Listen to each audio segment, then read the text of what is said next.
Hey everyone, this is Andre from Bike on Beer. I wrote a blog post on how to take pictures of your bike, so make sure to check the video description below for a link. In this video, I'm going to show you how to get your bike to look like it's balancing on its own, just like this picture you see on the screen now. It's pretty easy, so let's jump into it. So I have a series of pictures here that I want to show you how I achieve the floating bike or the balancing bike effect.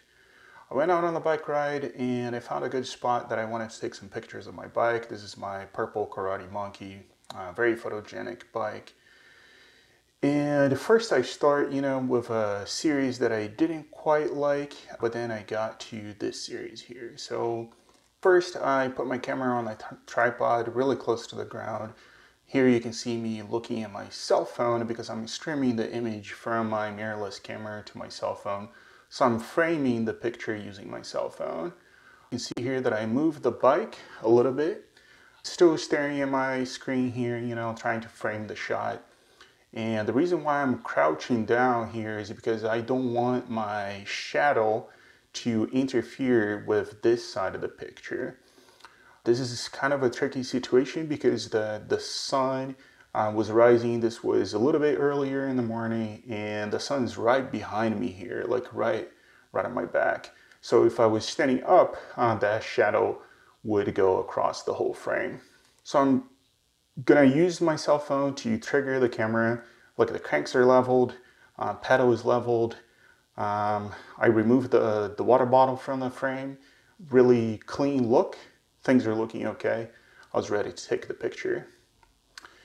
So I went on and made a couple of tweaks, just how the bike was balancing, and I took the establishing shot.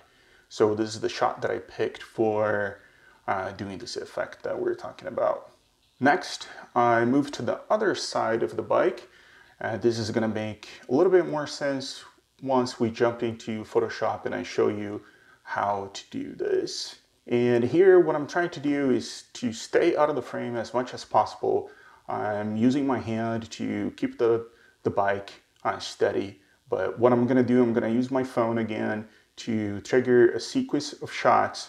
I'm gonna remove my hand so I can have at least one shot that I don't have any part of my body touching the bike. If I flip through these pictures, you're gonna see what I mean. So here my hand is barely touching, not enough. And there you go. You can see that my hand is up in the air. Let me remove this. And the bike is standing still, for a fraction of a second by itself. And again, I put my hand on the saddle again so the bike doesn't fall on the ground. And I take another sequence of shots. You can see there.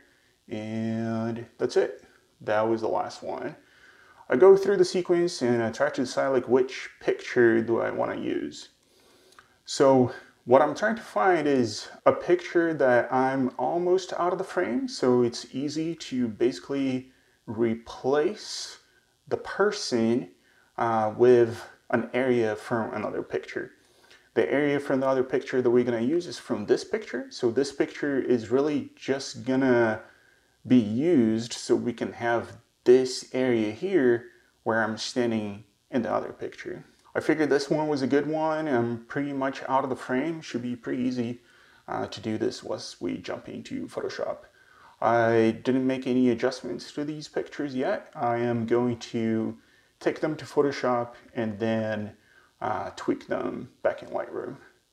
So to do that, I select both pictures that I want, right click, edit in, open as layers in Photoshop.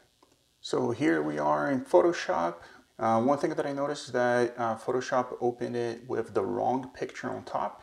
I want to use this side of this picture as the background, so I have to move this down as the bottom layer. That's looking better. So now you can kind of see what I'm going for here. I am going to create a mask on this top layer. I am going to paint with black, so I have black selected, and I'm just going to pick a brush. And I have the mask selected here, so I am ready to start painting. Making sure the opacity is 100%. I'm just going to paint myself away.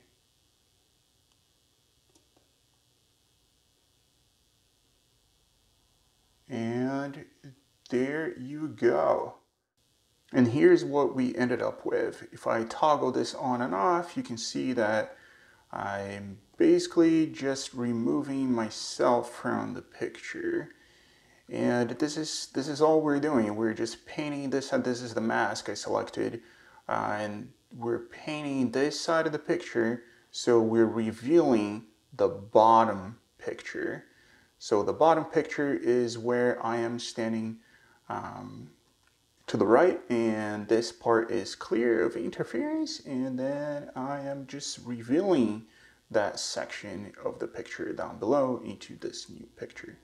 Once I'm done, I can hit Ctrl S on the keyboard. Photoshop is going to save this, and it's going to load it back in my library in Lightroom.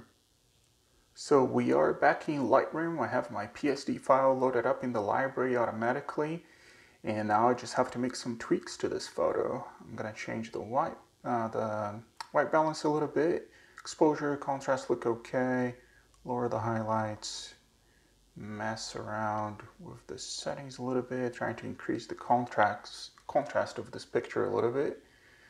Clarity, texture, going down to my levels. And there you go. That's more like it. Just gonna add a little bit of noise reduction, remove chromatic aberration, and this is it. Looks pretty good.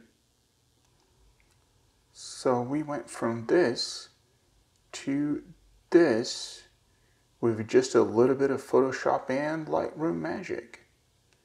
Let me know what you thought about this video, if you'd like to see more of this, and make sure to check out the tips and tricks blog post with more details on how to take pictures of your bike.